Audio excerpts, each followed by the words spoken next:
자, 먼저 오늘 시간에 할 내용들은요, 제어문 활용하기입니다. 이전까지 우리는 많은 것들을 배웠죠. 어떤 것들을 배웠습니까? 반복문도 배웠고, 조건문도 배웠고, 그 다음에 빠져나오는 거, 어떤 것들, 브레이크 컨티뉴, 고투문까지도 배웠죠. 그죠? 그래서 이 많은 것들을 이용해서 이제 조금 더 업그레이드된 수준의 프로그램을 도전해 보려고 합니다. 자, 그 내용이 120페이지 제어문 활용하기라고 나와 있네요. 그죠? 그래서 마치 프로젝트 과제를 수행하는 것처럼 특정 프로그램을 개발하기 위해서 우리는 어떤 과정으로 진행을 해야 되고 어떤 절차로 준비를 했을 때에 프로그램 구현이 잘 되는지를 따져보겠다는 이야기입니다. 자, 바로 시작하겠습니다. 121페이지 한번 보세요.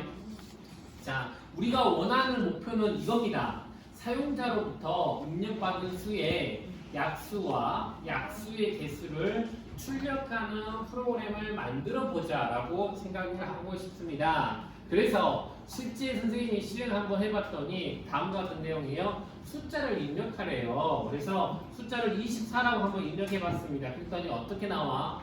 24에 약수들이 이렇게 나오게 되고요. 그쵸? 24의 약수들이 나오게 되고 그때의 개수가 몇 개? 8개가 됩니다라고 하는 결과들이 나오게 되네요. 자, 이걸 보니까 어떤 생각이 드네요? 컴퓨터가 좀 똑똑하다 생각이 좀 들기도 합니다. 그죠?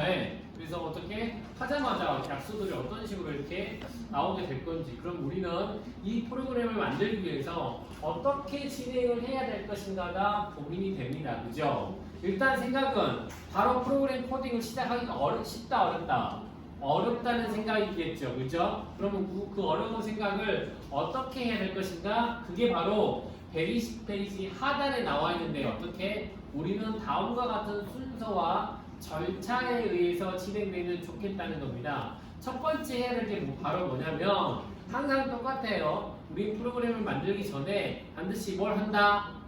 변수 선언을 무엇을 할 건지를 결정한다는 겁니다. 오케이? 자, 봐봐. 우리는 어떻게 이걸 치자마자 어떤 생각이 들어? 숫자를 입력하세요 라고 했으니 숫자에 입력될 어떤 값을 저장할 공간을 변수로 설정해야 되겠지. 그리고 또 어떤 생각이 들어요? 다음 24의 약수를 찾는데 24의 약수를 어떤 식으로 찾으면 좋겠어? 약수의 정의가 뭐야? 나누어 떨어지는 값이란 얘기지. 그러면 아마도 1부터 계속 반복을 돌려가지고 나눠서 떨어지는 값들이 무엇인지 찾는 과정이 필요하겠죠. 그럼 이 반복하는 과정들을 우리는 어떻게 반복할 변수로 i로 선언하는 과정들이 필요할 것 같고, 그리고 그때의 개수를 나타내는 변수도 필요하겠네요. 그렇죠? 그래서 우리는 어떤 설정들이 먼저 필요하다? 각각의 값들을 어떻게 변수로 나타내는 과정들. 거기서 뭐라고 써져 있죠?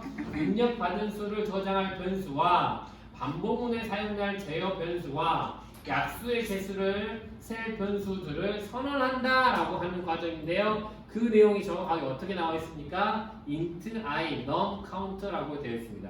오케이? 그래서 반복할 변수, 그리고 최초에 입력된 값, 그리고 약수의 개수를 저장할 변수를 이렇게 선언한다는 거죠.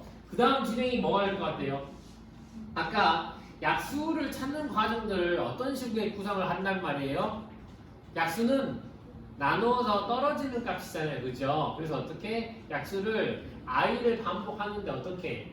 일씩 키워서 어떻게? 나눈다는 거죠. 그래서 나누어 떨어지는 값으로 약수를 찾게 된다. 이런 식의 설정이 필요할 것 같고, 그때의 개수도 세워야 되겠네요. 자, 그런 것들을 가지고 실제 코딩으로 옮겨와서 확인해 보겠습니다.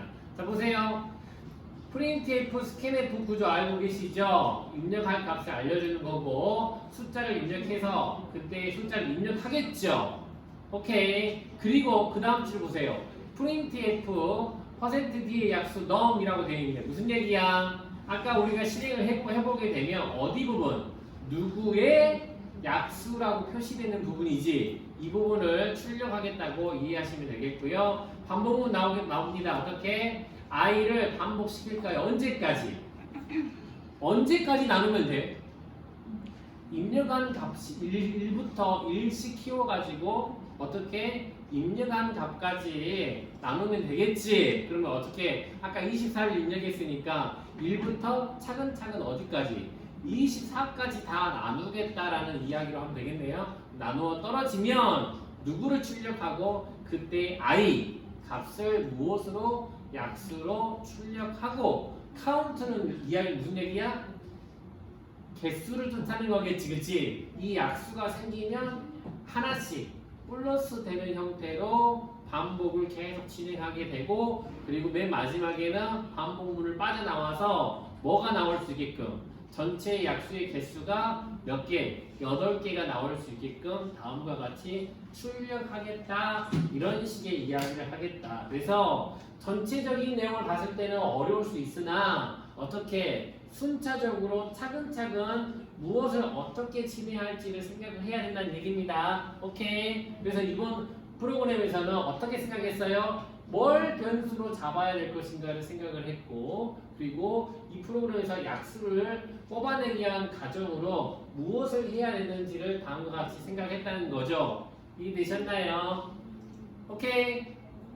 네. 자, 이렇게 해서 첫 번째 제어문 활용하기를 마무리하고요. 두 번째 제어문 활용하기 넘어가겠습니다. 교과서 페이지는 122페이지. 자, 이제 수준이 업그레이드 된다라고 생각하시면 될 것 같아요. 그래서 지금 진행하려고 하는 내용이 뭐냐? 이런 내용입니다. 두 개의 수를 입력하라고 이렇게 제시가 돼요. 한번 입력해 볼까요? A 값을 뭘로 할까요? 여러분들 원하는 값 아무거나 이야기해 주십시오. 12, 그 다음에 B는요? 6 좋습니다. 라고 하면 어떻게 나와? 12하고 6을 입력했더니 자동으로 뭐가 나와? 최대 공약수는 6하고 최소 공배수가 얼마? 10이라고 하는 거. 두 개의 값을 입력만 하면 무엇과 무엇을 나는 구해줄 거야?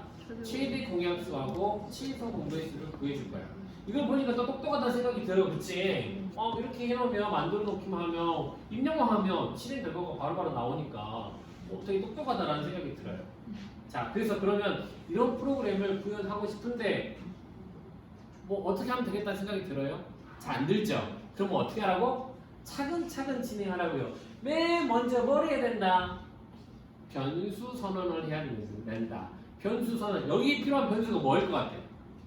첫 번째 값을 입력한 변수가 필요하겠죠. 두 번째 값을 입력한 변수도 필요하겠죠. 그것들을 그냥 A, B라고 하면 될 것 같네요. 그렇죠? 그 다음 최대 공약수 변수 필요하겠죠. 그 다음 최소 공개수 변수도 필요하겠네요. 그렇죠? 자, 그런 것들을 여러분들이 변수로 하면 될 것 같고 그 다음 진행이 어떻게 돼야 될 것 같아요?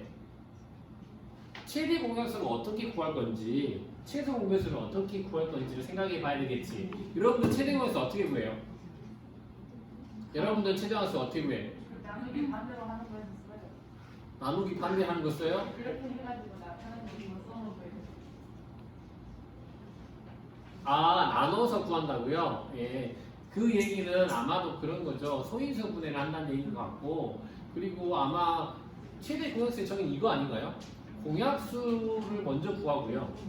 공약수 중에 제일 큰 값이 최대 공약수죠. 그죠? 예. 자, 그런 식의 사고방식으로 접근해보면 최소 공배수는 공배수를 찾고요.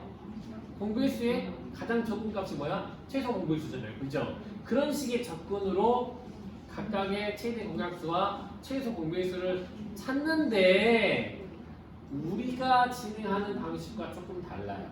뭐가? 컴퓨터가 진행하는 방식은 생각보다 멍청합니다. 그걸 한번 보도록 할게요. 122페이지 봐봐.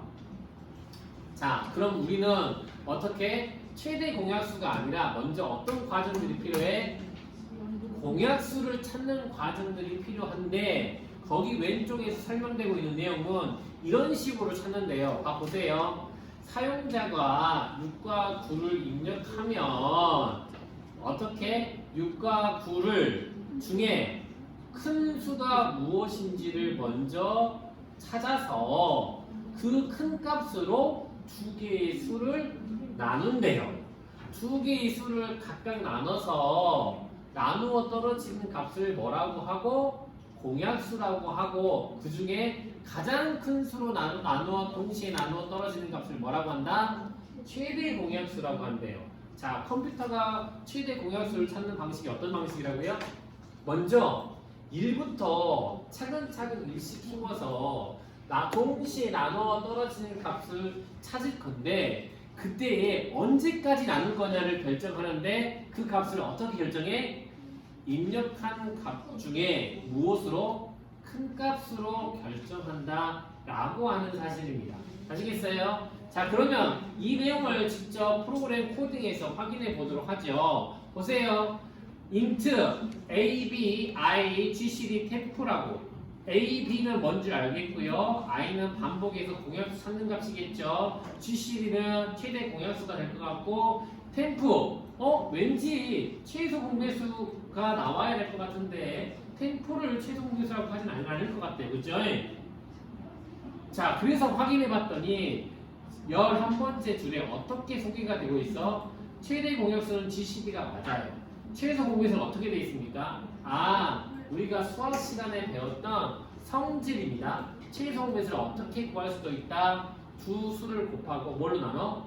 최대 공약수로 나눌 수 있어서 사칙 연산으로 계산이 되는 부분이라서 최소 공배수를 변수로 잡지 않고 사칙 연산으로 바로 계산해 버렸다는 사실이 있죠. 그럼 이때 템프라는 변수가 왜 필요하게 됐을까를 또 찾아보시면 printf, scanf를 가지고 a 두 개의 값을 입력하는 건 아시겠죠? 그리고 템프는 a가 b보다 클 때 물음표 a 땡땡 b 세미콜론이라고 돼 있다. 이 뜻은 뭐지? a가 b보다 크면 a, 그렇지 않으면 b를 어디에? 템프에 집어넣겠다는 얘기네. 이거 무슨 얘기야?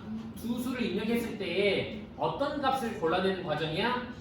큰 값을 골라내는 과정이라고. 왜 이 과정이 필요한다고?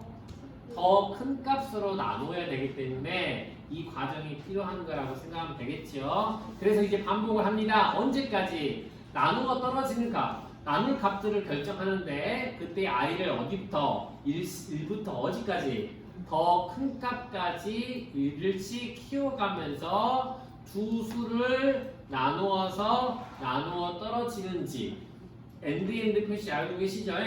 둘 다 동시에 만족하는 경우입니다. 따라서 어떻게? 둘 다 동시에 나눠 떨어지면 그 i를 뭐라고 하고? 공약수라고 하겠다. 이렇게 됐나요? 근데 여기서는 그 i를 뭐라고 해버렸어요? 최대 공약수라고 해버렸죠. 왜 공약수일 것 같은데 왜 최대 공약수야? 어차피 i를 계속 돌려서 공약수들을 찾지. 근데 맨 마지막에 있는 나누어 떨어지는 공약수를 우리는 뭐라고 하기 때문에 최대 공약수라고 하기 때문에 당연히 가장 큰 값이 어디 안에 들어가게 돼? 최대 공약수 안에 들어가게 된다. 이렇게 확인할 수가 있겠네요. 자, 그런 다음에 맨 마지막은 뭐야? 최대 공약수 값과 최소 공배수 값을 다음과 같이 출력할 수 있겠다. 오케이. 자, 그렇게 해가지고 다음과 같은 코딩을 마무리해 보도록 하겠습니다. 연습할 시간은 나중에 한꺼번에 드릴게요.